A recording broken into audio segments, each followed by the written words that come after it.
오늘은요, 제목이 여호와의 절기들이라는 제목을 가지고서 함께 말씀을 나누고자 합니다. 절기. 2절에 있는 말씀을 이렇게 참고하면은 아실 수 있는데요. 절기들의 주인은 하나님이시다. 여러 절기들이 있죠. 이 절기들. 그래서 우리는 이 절기들의 주인이신 하나님 앞에 우리들의 할 일이 뭐냐면은 절기들을 성회로 공포를 해야 된다. 성회라는 얘기는 다른 게 아니라 쉽게 얘기하면 모임이에요. 거룩한 모임인데 이 모임에 그럼 뭐 거룩하게 모이라겠는데 모여놓고도 뭐 할 거냐? 여러분 무엇 하시겠습니까? 사람들을 모여 여기서 뭘 할까요? 그렇죠. 예배하라는 거예요. 교인들은 하나님의 자녀들은 모이면 예배한다. 예배에서 뭐 할 거예요? 예배의 가장 핵심은 뭡니까? 영광 돌리는 거예요. 예수님 찬양, 예수님 찬양. 하나님께 영광 돌립니다. 하나님을 기쁘시게 하는 일인 거거든요. 이게 예배예요. 물론 예배하는 말씀도 듣고 막 나의 간절함을 막 고백하고 하는 이런 것까지도 포함시키겠지만은요. 근본 예배는 하나님을 위한 거예요. 예배 자체는 하나님을 위한 거예요. 하나님의 기쁨이 되기 위한 시간이거든요. 그래서 성회로 모이면 그래서 함께 모여서 예배하는 것이다. 그래서 모든 게 다 절기지만 사실 하나님께서 오늘 23장에 보면은 이스라엘 백성들이 지켜야 될 절기를 7가지를 제시하고 있습니다. 그 7가지를 오늘 나눠볼 예정입니다. 첫 번째는 3절에 엿새 동안은 일할 것이고 7째 날에는 쉴 안식일이다. 안식일에 대한 이야기가 나와 있어요. 자, 그래서 안식일은 뭐냐? 절기 중에서 가장 기본이 되는 절기예요. 모든 절기 중에서 제일 많이 드려지는 거죠. 우리 식으로 하면 1년에 시운 2번 드려야 되는 거예요. 시운 2번. 52주 동안 보통 있으니까 53주도 가끔 있습니다. 근데 대부분 다 52주예요. 52주 동안, 그러니까 52번 1년에 드리는 가운데 다른 절기들이 섞여 있는 거죠. 그래서 하여튼 안식일은 절기 가운데 가장 기본이 되는 절기. 이것도 절기예요. 근데 절기인데 주일날을 그냥 빼먹고, 매번 드리는데 다음에 하면 되지. 이렇게 생각할 수 있어요. 매일 밥 먹는데 한 끼 안 먹어도 되지. 약간 그런 생각을 가질 수도 있는 거거든요. 근데 하나님께서는 그걸 원하지 않는 거예요. 그렇다 할지라도 매주 하나님께 예배를 하는 것, 작은 것, 어떻게 보면 다른 절기에 비해서는 가장 낮은 수준의 그러한 모습을 가지고는 있을 수도 있어요. 그렇다 할지라도 사람들은 있잖아요. 작은 것들에 충성하지 않으면 결국은 큰 것에도 충성하지 않는 거거든요. 그래서 작은 것에도 그건 누가 시켜서 억지로 하는 것이 아니라 자기 자신이 하나님과 서로 관계를 맺으면서 약속을 하는 거예요. 하나님, 저는 가능하면 주일에 빠지지 않겠습니다. 정말 피치 못할 상황이 된다면, 정말 사고 나가지고 아파가지고, 질병 때문에 아파가지고, 때로는 치료받는 중에 어떻게 나올 수 있겠습니까? 특별한 일이 생기지 않는다면은 그냥 가기 싫어. 이런 감정적인, 부정적인 마음 때문에 주일을 빼먹는다든지 하는. 저 사람 싫어. 교회가 싫어. 저 목사님 싫어. 이런 식으로 사람들이 감정을 앞세워서 교회에 대해서 불신하는 마음들. 교회 와서 돈 꺼줘. 하는데 돈 안 꺼줬다고 해서 그부터 교회를 안 나온다든지 하는. 그런 일도 많거든요. 많은 교회가 그런 문제를 가지고 신음합니다. 우리도 최근에 그런 일들이 좀 많아졌는데 안타까운 일이죠. 교회에서 할 일이 있고 하지 말아야 될 일이 있죠. 교회 안에서 돈 얘기가, 목회자한테 교회에 대해서 또한 성도들과의 관계 속에서 돈 얘기 나오면 교회가 어지럽혀져요. 교회 가기 싫어져요. 계속 꾸는 사람도 힘들지만 계속 돈 꺼달라고 하는 그 문제 앞에서 사람들은 당연히 정말 주님의 날이 싫어질 수가 있는 것이죠. 그래서 이것을 한 주님의 날은 안식일을 하나님이 복되게 하셨는데 복되게 하셨으면 복되게 만들어야 되는 거예요. 누가 만듭니까? 우리가 먼저 만들 수 있도록 마음의 준비가 되어야 하는 것이죠. 내 마음대로 내 생각대로 마음대로 해놓고서 왜 복 주신다고 하고서 복을 안 주십니까? 하나님께 따지지 말라는 거예요. 내가 받을 만한 준비를 하고 있어야 되지. 그렇게 살아야 하는 것입니다. 저는 그래서 세상 사람들이 좀 안 됐다, 좀 못 됐다 하는 사람들이 있어요. 뭐냐면은 자기들은 쓸 거, 먹을 거, 할 거 다 해놓고서 돈이 없어. 그래서 딴 데 다니면서 정말 저 사람은 덜 먹고 안 먹고 잘 안 쓰고 잘 모아서 저축한 사람한테 가서 돈 꺼달라고 하는 거예요. 안 꺼주면 네가 나한테 그럴 수 있냐. 화를 내는 거예요. 상당수가 이런 사람들이 많아요. 정말 착실하게 했는데 어떻게 하다가 위험에 빠져가지고 그런 사람도 안타까운 사람도 있긴 있습니다만은 대부분 보면은 돈을 무분별하게 쓰고서 돈 문제로 인해서 많은 관계가 깨지는 사람들도 있는 거예요. 제가 이 돈 얘기를 왜 했느냐? 정말 교회 내에서 돈 문제로 인해서 시험이 많다라는 거예요. 정말 많습니다. 그래서 여러분이 특히나 교회 안에서 이러한 돈 문제로 인해서 시험 당하지 않도록, 시험을 주지도 말고 받지도 않도록 되어지기를 위해서 기도해 주시고, 이렇게 주님의 날에는 뭐 하는 날이냐? 하나님을 찬양과 경배와 영광을 돌리는 가운데 어떤 역사가 있냐면은 우리에게는 치유와 회복의 역사가 있다라는 것입니다. 그 여러분이 예배를 정말 진중하게 들으신다면은 어떤 역사가 있느냐? 여러분의 심령이 나도 모르게 회복되어지는 거예요. 내가 눈에 띄게끔 회복도 될 수도 있지만은 나도 모르게 점점 뭔가 회복의 역사가 있고요. 정말 치유가 되어지는 역사가 있어요. 심령이 치유되어지고 상한 육체가 치유되어지고 하나님께서 그렇게 역사하십니다.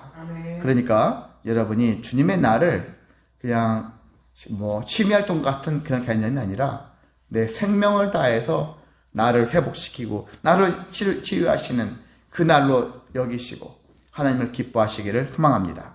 자, 두 번째는 유월절과 무교절이에요. 유월절과 무교절. 왜 그러냐면은 이어져 있거든요. 한 날은 유월절이지만 그 나머지 일주일이 또 무교절로 이어져 있거든요. 자, 유월절은 6월은 넘어간다는 뜻입니다. 넘어가는데 이것은 언제 이게 이 유월절이 생기기 시작했냐면은 출애굽 때예요. 출애굽할 때 이스라엘 백성들이 출애굽 직전에 장자들 마지막 10번째 재앙이 일어났었을 때 어린 양의 피를 문인방에다가 바르면은 죽음의 재앙이 그 집을 넘어간다. 넘어간다는 뜻을 재앙이 넘어간다. 우리는 그렇게 살고 있지 않습니까? 다른 사람들이 고통도 넘어가지 않았으면 좋겠지만 다른 사람은 넘어갈지언정 나에게는 재앙이 오지 않기를, 내 재앙이 훌쩍 뛰어 넘어가 버리기를, 그런 마음을 갖고 있지 않습니까? 그러려면은 하나님께 대하여 더욱더 믿음을 가지고서 절기를 지켜내라, 그런 의미를 갖고 있어요. 그 당시에는 우리가 실제 어린 양의 피를 가지고서 막 이렇게 문설주 발랐지만은, 문인방에 발랐지만은 지금은 예수님의 보혈로, 예수님의 피로, 예수님을 뭐라 하냐면요, 어린 양, 유월절의 어린 양이다. 유월절 어린 양의 피로 하면서 찬양도 있지 않습니까? 다 성경에 나와 있는 말씀이에요. 유월절, 즉 예수님의 피는 유월절 어린 양의 피다. 그 피가 재앙을 넘어가게 하신다. 그런 의미를 담고 있습니다. 자, 무교절은 그 다음 날인데 이제 이 사람들이 출애굽할 때 한밤중에 출애굽을 하게 생겼어요. 출애굽을 했었을 때 출애굽기 12장 34절에 보면은 그들이 밤중에 황급하게 나가느라고 발교되지 못한 그러한 반죽. 발교되지 못했다는 얘기는 거기에 반죽에다가, 밀가루 반죽에다가 누룩을 넣어가지고 발효를 시켜서 빵을 만들어 먹어야 되는데 그럴 만한 여유도 없고 시간도 없고 그걸 넣게 되면 부풀어 오르고 다음은 상할 수 있으니까 일단 급한 김에 그냥 반죽만 해가지고 반죽을 그릇에 담아가지고 어깨에 매가지고 어떻게 매가 들고 그냥 도망치듯이 가야 되니까 급박한 상황입니다. 거기서 유래가 된 거예요. 그래서 무교절이라는 얘기는 무교, 없을 무자 쓰는 거거든요. 누룩이 없다, 누룩이 없는 절기다. 무교절, 그래서 이 일주일 동안의 무교절 동안에는 누룩을 넣지 않는 빵, 맛이 없죠. 딱딱하겠죠. 부드럽지 않습니다. 근데 이런 것들을 무교절 기간에는 무교절 빵을 먹게 되어지는데, 떡을 먹게 되는데, 이 누룩이라는 것은 신약시대에 오면 뭘 주로 얘기하냐면은 죄라, 그리고 세상과 죄를 상징한다는 거예요. 그래서 우리가 무교절 기간을 생각할 때는 그래, 먹는 것은 딱딱할 수 있고 맛도 없어요. 그런데 뭐냐? 이것을 통해서 우리는 죄와 세상, 죄악된 세상과 우리가 단절해야 된다. 끊어낼 줄을 알아야 된다. 그런 의미를 가지고 있는 것입니다. 그래서 6월절은 하나님께서 지키라 해서 처음으로 우리에게 명령하신 내용이기도 합니다. 너희가 대대로 지켜야 될 규례다. 라는 얘기를, 절기다. 그렇게 얘기를 했어요. 그렇게 하나님께서 내가 너희를 위해서 이렇게 재앙을 물리쳐주고 너희를 보호한 하나님. 그런 것들을 말씀하시면서 6월절 절기. 그래서 어떻게 보면 절기 중에서 6월절 절기가 유대인들에게서는 제일 큰 절기예요. 예수님 당시에도 다른 절기는 몰라도 6월절 절기만큼은 반드시 지켜야 돼 하는 그런 마음들이 그들이 있었거든요. 그만큼 유대인들의 최고의 절기는 6월절이었다라는 것입니다. 자, 세 번째는요, 초실절이에요. 9절부터 14절까지 초실절에 대한 얘기가 나오는데, 초실이라는 게 뭡니까? 초는 처음을 얘기해요. 실자는 열매를 얘기합니다. 그래서 풀어서 얘기하면 첫 열매예요. 첫 열매를 드려라 라는 이야기인데, 이 첫 열매는 지금 이 초실절은 지금 이 광야 40년 동안에 이 사람들은 이것을 지낼 수가 없는 거예요. 왜 그렇습니까? 이들은 계속 이동을 해야 돼요. 과일나무를 심어서 자라게 하고 과수원을 형성해서 열매를 취할 수 있는 상황이 아니잖아요. 계속 움직여야 되는 과정이잖아요. 언제? 너희들이 가나안 땅에 들어가면. 그때부터 나중에 이제 벼농사도 짓고 무슨 밀농사, 다른 무슨 농사도 짓겠지만 과수 농사를 이제 본격적으로 짓겠죠. 지었었을 때 그 첫 열매를 하나님께 드려라. 그렇게 얘기를 하고 있습니다. 그래서 곡물을 거둘 때도 첫 이삭 한 단을 제사장에게 가져오면 제사장은 안식일을 그 다음 날에 하나님께 기쁨이 되도록 요제로서 흔들어 가지고 하나님께 드린다는 것입니다. 자, 첫 열매를 왜 드려야 할까요? 하셨을 때 두 가지로 생각할 수 있는 것인데, 첫 번째는 감사하다. 이렇게 우리가 먹을 수 있도록 열매를 주신 하나님께 감사합니다. 감사의 의미로 드리고요. 또 한 가지는 이 모든 것들은 다 하나님의 것이구나 라는 것을 고백하기 위해서 드린다는 것입니다. 오늘날 우리가 10의 1로 하나님께 드리잖아요. 10분의 1, 이거 참 아까운데. 그런 생각을 많이 할 수 있어요. 근데 이것은 뭐냐, 10분의 1을 드린다 했었을 때는 사실은 우리가 모든 거 다 드려야 되겠지만 그런 것도 있는 거예요. 이 모든 거 다 하나님의 것이지만 하나님께서 우리 어떻게 보면 크게 양보를 하신 거죠. 너희는 그 중에 10분의 1만 드려. 오히려 하나님께서 우리에게 크게 양보를 하신 거죠. 이렇게 저는 그렇게 생각이 듭니다. 그래서 하나님의 것이라는 것들을 고백하는 것. 10분의 1을 드릴 때는 내 것 중에 10분의 1이 아니라 다 하나님의 것이지만 하나님의 것 중에서 10분의 1을 하나님께 돌려드린다. 이런 마음이에요. 그러니까 우리는 그런 거 생각하면 하나님께 드려지는 것이 아깝거나 겁날 게 없는 거예요. 다 하나님의 것인데, 나 자신도 하나님의 것인데 하나님께 돌려드린다는 건데 그게 뭐가 나빠? 내 자녀가 있어. 내 자녀 사탄에게 만약에 준다. 정말 큰일 났죠. 너무나 두려운 일이죠. 근데 하나님께 드린다 했었을 때 그게 두려운 일이냐고요. 하나님께로 드려지고 하나님이 가져가시면, 하나님께서 취하시면 복인 것이죠. 복. 안 그렇습니까? 우리도 여러분도 뭔가 누군가 여러분의 소중한 것들을 누구에게 맡겼을 때 그 맡겼는데 오히려 더 풍성하게 되돌아온다. 그러면 그게 복이잖아요. 그래서 하나님께 드려지는 것이 복이 될 수 있는 거예요. 그래서 하나님께 드려짐에 대해서 여러분이 두려워하지 마시고 오히려 더 큰 감사와 나의 모든 것까지 다 하나님의 것임을 고백할 수 있는 그런 마음을 품으시기를 원합니다. 자, 네 번째는요, 15절에서 22절에는 77절이 나와요. 77절. 77절은 77 맞다라는 뜻을 그냥 777 못하다 그런 의미가 아니에요. 77은 7이라는 숫자를 얘기해요. 7. 7이 두 번 겹쳤죠? 그래서 7일 동안에는 이게 우리가 반복되는 것이 안식일이잖아요. 안식일이 7번 반복되어지면 나중에 49일이 되잖아요. 그래서 77절이라는 것은 49일째가 되는 절기를 얘기하는 게 아니라 그 다음 날 77일, 49일째는 안식일이에요. 안식일인데 하루 그 다음 날이 77절이 되는 거예요. 이해가시죠? 그래서 50일이 되는 날이 바로 절기가 되는 것이고요. 77절은 다른 말로도 맥추절이라고도 합니다. 맥추절. 맥추절은 뭐냐면 맥추가 보리를 추수하는 절기다. 보리는 벼는 보통 10월 달에 추수를 해요. 근데 보리는 7월 달이나 전에 5월 달인가 7월 달인가 좀 헷갈리는데 하여튼 여름 가기 전에 제 기억에는 그렇게 그때 정도에 절기를 지내게 되어 있습니다.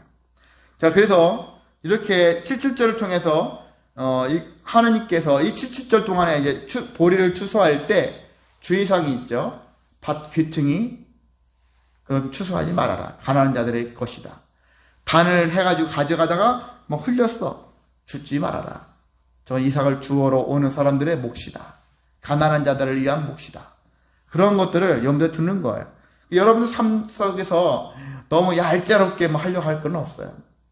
흔히 얘기해서 시장 통해서 어렵게 힘들게 장사하는 할머니들을 대상으로 10원 한 장 손에 안 보려고 막 애를 쓰지 마시고 그런 분들한테 넉넉하게 좀 가난한 자들한테는 저 사람들이 조금 바가지 씌우려 하는 경향이 있어도 때로는 그냥 물론 너무 지나친 바가지는 안 되겠지만 합리적이지 않을 경우는 빼놓고는 우리가 좀 넉넉함을 갖자고요. 가난한 자들에 대해서는 좀 넉넉해지자. 사람들이 반대를 하는 경우도 있어요. 가난한 자들은 업신여기고 약보고 함부로 대하고 가진 자들에 대해서는 굽신거리지 말자는 것이죠. 그래서 우리는 그런 마음으로 77절을 보내야 될 것이라고 생각이 들고요. 이때도 노동을 하지 않는다는 얘기입니다. 자, 이 77절은 신약시대로 넘어와서 무슨 말로 많이 쓰여지냐면은 오순절이다. 자, 77절은 50일째가 되는 날이고, 그래서 신약시대 오면 오순절. 그리고 또 77절은 그때 당시에 보리를 추수하는 기간이라서 맥추절. 그래서 77절, 맥추절, 오순절은 날짜상으로 같은 날이에요. 같은 날이면서, 그래서 신약시대에 왔을 때는 오순절인데, 오순절이 어떤 날이냐면 성령이 강림한 날이다. 성령 강림 날이에요. 근데 이 날을 어떤 날로 알 수 있냐면은 사도행전에 보면은 사도행전 2장에 보면은 사람들이 모여요. 제자들이 모입니다. 120여 명의 사람들이 마가 다락방에 모여서 열흘 동안 기도에 전념하는 거예요. 예수님의 명령을 따라 이들이 모여가지고 열흘 동안 기도만 하는 거예요. 기도하다 보니까 나중에 열흘째 됐었을 때 이들이 방언이 터져요. 그 사람들이 바깥에서 지나간 사람들이 막 시끄러운데 뭔 소리 들리는데 이상한 외국어도 막 나오는 거예요. 저 사람들이 뭐 하는 사람들이지? 막 외국말들이 막 들려요. 각기 다른 여러 가지 외국말들이 들리는 거예요. 사람들은 저들이 술 먹고도 지금 미쳤나 보다. 그렇게 했는데 사람들은 저 사람들은 외국도 나가본 경험도 없는 사람들인데 어떻게 외국말을 막 하게 됐지?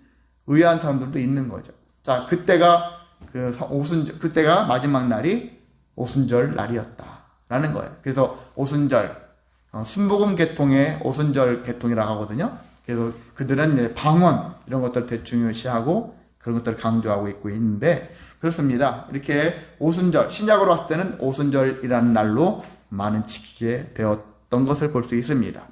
자, 다섯 번째는요. 23절에서 25절에 있는 말씀은 나팔절에 대한 이야기예요. 나팔. 여러분이 잘 알고 있는 나팔을 얘기하는 거예요. 악기, 나팔입니다.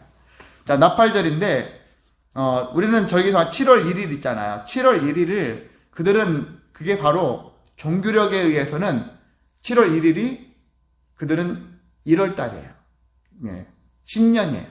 그들의 종교력에 의해서는 7월은 민간적으로 새해가 되는 날이다. 우리나라 달력으로 치면은 9월에서 10월, 9월달, 10월달에 해당하는 달이기도 합니다. 자, 이때는 나팔을 부는 거예요. 사람들이 나팔을 뿜뿜 불겠죠. 나팔을 상징하는 것은 환호하는 거죠. 환영하는 것이에요. 함성의 마음 갖고 있고요. 그렇죠. 한편으로는 경고의 뜻도 있어요. 나팔을 불모련해서 경고하는 것입니다. 그래서 매 신년 종교력에 따라서 이들이 7월 1일 나팔절이라고 할 수 있는 이 날이 종교 나팔을 불게 되어지면은 어떤 의미를 담고 있느냐? 새해 첫날 기쁨을 백성들과 함께 즐기는 거예요. 선포하면서 새해를 맞이한 기쁨이라는 게 있잖아요. 근데 한편으로는 나팔은 또 경고가 담겨 있지 않습니까? 새해를 맞이했는데 새로운 마음으로 각성해서 자기 마음을 일깨워서 살라. 그래서 우리가 새해 되면 새로운 다짐을 해보지 않습니까? 금년에는 내가 작년보다 더욱더 더 멋지게 살아내리라. 더욱더 하나님의 뜻에 맞는 인생을 살리라. 이런 마음을 가지고서 나아가는 것입니다. 그래서 그런 마음으로 해라. 감사한 마음과 함께 더불어서 자기 자신을 돌아보고 더욱더 일깨우고 이러한 마음으로 나팔절을 지내라고 하고 있습니다. 자, 6번째는 속죄일이에요. 속죄일. 26절에서 32절까지 속죄일에 관련된 말씀을 하고 있는데, 자, 이거 다 이제 7월 달에 해당되는 이야기입니다. 7월 1일은 나팔절인데 7월 10일은 대속죄일이에요. 1년에 한 번 있어요. 대제사장이 성소에 들어가서 지성소에 들어갔다가 나오는 날. 죽음을 각오하고 가야 되는 것이죠. 그래서 밧줄을 메고 들어갑니다. 죽어서 못 나오면 사람들이 끌어내야 하는 그날. 자, 레기 16장에는 속죄일에 대한 그런 얘기들이 이미 나왔었어요. 레기 16장에는. 나왔는데 여기도 또 나왔어요. 그래서 성경은 중복된 게 많긴 해요. 여기 나왔는데 저기도 또 나오고 강조하는 면들이 있어요. 근데 한편으로는 약간의 차이는 있습니다. 레기 16장에 나와 있었을 때 속죄일은 대제사장은 어떻게 해라. 대제사장한테 그 속죄일을 준비하는 마음들이 있잖아요. 그런 것을 얘기하고 있다고 한다면은 23장에서 여기서 속죄일에 대한 이야기는 백성들을 향해 있어요. 이 속죄일 날에 대제사장만 혼자 왔다 갔다 해서 하는 일이 아니라 너희들은 그 시간에 무엇을 해야 되느냐. 백성들을 향한 그런 말씀들이 있습니다. 그래서 이날은 어떻게 해야 되느냐면 스스로 괴롭게 한다. 지난번에 들으셨죠? 스스로를 괴롭게 하는 거예요. 어떻게 보면 사람들이 금식을 하든지 자기 마음을, 자기 몸을 괴롭혀요. 일부러 약간 고행의 시간으로 빠뜨립니다. 그래서 몸과 마음을 좀 괴롭게 하는 원리를 작용하고 있고요. 그리고 이날도 또 모여요. 모이면서 안식일처럼 쉼을 얻습니다. 그러면서 뭐하냐? 대속죄일이니까 자기가 어떻게 살아왔는가. 나의 삶을 돌아보는 시간이에요. 내가 죄인이었다는 것들을 깨우치고 죄인된 삶을 벗어나기 위한 삶을 어떻게 살아야 될 것인가. 이런 것들을 돌아볼 수 있는 기회라고 할 수 있는 것입니다. 그래서 속죄일에는 어떤 일이 있냐면은 두 마리의 양이 있죠. 두 마리의 양이 있는데 한 마리 제비를 뽑아서 한 마리는 번제로 드리고 한 마리는 아사셀 양이라고 있죠. 아사셀 양이라고 해서 광야 사람들이 살지 않는 곳 먼 곳에 데려가 가지고 방목해 풀어버려요. 근데 이 양도 사실 집에서 키우던 양이 세상에 나가면 어떻게 될까요? 결코 이 양은 아유 재수 좋네 그렇게 할 수 있는 양은 아니에요.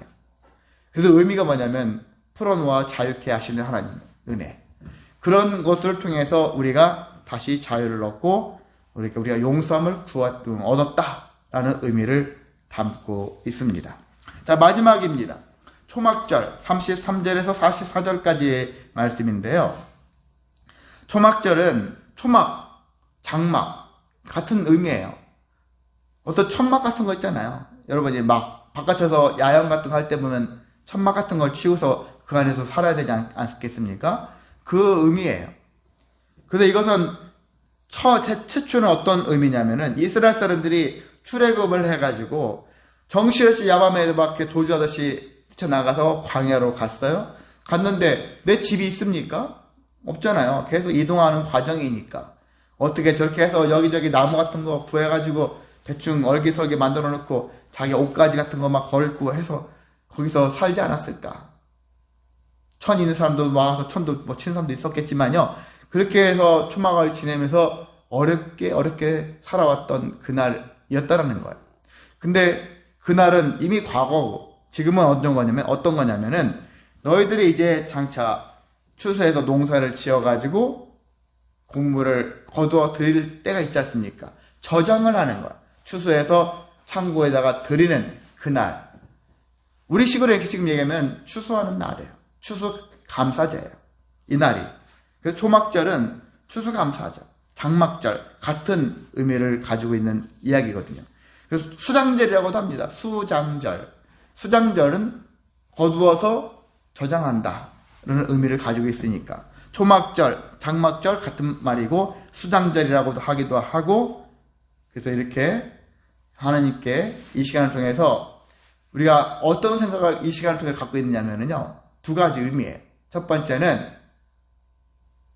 우리가 제일 물질적으로 풍성한 때가 되온 거예요. 그렇지 않습니까? 제일 풍성한 거예요. 곡물이 가득 제일 많았던 때가 되었으니까 부유한 때가 된 거예요. 부자가 된 때예요. 그런데 이때 너희들이 조심할 일은 뭐냐면 옛날 일을 생각해봐라. 초막을 짓고 옛날 너희 선조들, 조상들이 거기서 어렵게 천막 치고서 살았었던 그때를 너희들이 떠올려봐라. 그래서 일주일 동안 세상에 나가서 어디 나가가지고 광야 같은 데서 초막을 짓고, 지금도 이스라엘 사람들이 하지 않습니까? 그때도 그래서 예전에 장막절, 초막절 이 절기를 지내려다가 하마스 거기 공격당해가지고 수많은 사람들이 죽었잖아요. 이스라엘 사람들은 그거 지킨다는 거예요, 지금도. 자, 이렇게 하게 되어진 때인데, 그래서 이거예요. 이건 7월 15일이에요. 7월 15일에 시작해서 일주일 동안 초막에서 보내고 마지막 제 8일째는 성회를 모여서 또 예배를, 제사를 지내는 날이기도 합니다. 그래서 다시 한번 얘기하지만 가장 풍성할 때에도 출애굽할 때의 그 어려웠던 때를 잊지 말아라. 그래서 우리가 오늘날 우리에게 적용한다면은 잘 나갈 때 조심하는 거예요. 좋아졌을 때, 풍성해졌을 때 거만하지 말고 교만하지 말고 더 겸손해서 어려웠던 때를 생각해서 더 다른 사람들과 함께 잘 나누고 살아갈 수 있는 삶. 그것이 우리에게 필요한 것 같습니다. 자, 마치겠습니다. 절기는 하나님이 주인이라겠어요. 그리고 이 절기를 지켜야 되는 것은 하나님의 명령이기 때문에 이렇게 해야 하는 것입니다. 근데 우리가 지금 안식일, 유월절, 초실절, 칠칠절, 나팔절, 촉제일, 초막절 이런 절기들을 그대로 지켜야 되느냐? 그렇지는 않아요. 일부는 그대로 뭐 지킬 것도 있지만, 근데 제사드리는 예배하는 형태라든지 이런 것들은 많이 바뀌어져 있어요. 그리고 그 의미는 살아있지만 우리가 애써 구약에 있는 형태를 지금 다 하지 않습니다. 하나님께서 구약 것 필요 없다는 얘기 아니라 이제 신약으로 오면서 많은 것들이 바뀌어진다고 했잖아요. 그 의미는 계속, 정신은 유지가 되어지는데 이것을 하나님께서는 예수님을 보내심으로 말미암아서 더 간소하게 만들어 주셨다는 것입니다. 우리가 오늘 예배도 간소한 거예요. 얼마나 감소합니까? 안 그러면 지금 피냄새 맡아야 되고 고기 타는 냄새 맡아야 되고 여전히 그 냄새를, 그 잔인한 그 모습들을 박아내서 제사를 해야 하거든요. 다 그런 것들을 하나님께서 이제 더 이상 그치게 하시고 예수님을 믿는 자들에게는 이런 은혜를 주고 계신다는 것입니다. 그래서 우리가는 오늘날 우리 한국의 기독교는 중요한 게 부활절, 추수감사절, 성탄절도 중요하게 여기게 하지만은 특히 이게 두 가지로 압축한다면 이 두 가지겠죠. 이것이 우리에게 너무나도 중요한 절기다라는 것을 생각해야 하고요. 이런 절기를 우리에게 주신 이유를 다시 한번 돌아본다면 하나님께서 우리에게 구원을 약속하셨고 구원을 주시겠다고 약속했는데 우리가 이 구원을 기억하자라는 것입니다. 그리고 다 이 절기들의 특징들은 이 날에는 너희들이 쉬어야 된다. 안식일의 그런 규례가 기본적인 베이스로 깔려 있는 거예요. 하나님께 예배하는 이 날은 노동을 다 하지 말아라. 그러는 거예요. 그래서 주일은 쉽니다. 이게 가끔 가게들 보면 그 써 있잖아요. 주일은 쉽니다가 참 성경적인 그런 문구라고 저는 생각이 듭니다. 주일은 쉽니다. 왜 쉬어야 됩니까? 주일은 쉽니다 해놓고서 놀러가지 마는 것. 놀러가는 것이 주 목적이 아니라 하나님께 예배하는 시간입니다. 이런 마음을 가지고서 주일은 쉽니다. 이게 적용이 되어야겠습니다. 그래서 이렇게 찜을 주시는 하나님, 하나님께서 풍성하게 하신 것을 기억하기 위해서 절기를 지켜야 되고요. 그리고 모든 것은 하나님의 것이라는 것을 또 알기 위해서도 우리가 절기를 지켜야 하는 것입니다. 풍요로웠을 때도 어려웠던 시절들을 기억하면서 또한 절기를 지켜야 되고요.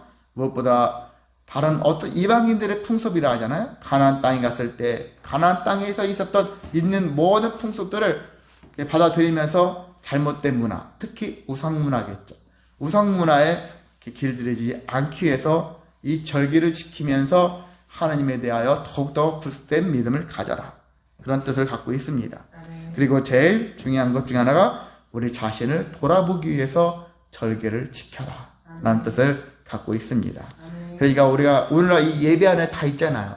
이 예배를 통해서 공동체라는 게 있고요. 합력해 서로 이뤄가는 거 있고, 나누고, 그리고 서로 공급하고, 또 돌아보고, 교제하고, 친교하는 수많은 일들을, 이런 교육도 있죠. 교육 안에 다 모든 것들이 포함된 예배의 형태가 이 바로 오늘날의 예배가, 그래서 저는 종합예배라, 종합예술이라고 할 수 있는 것이 예배다.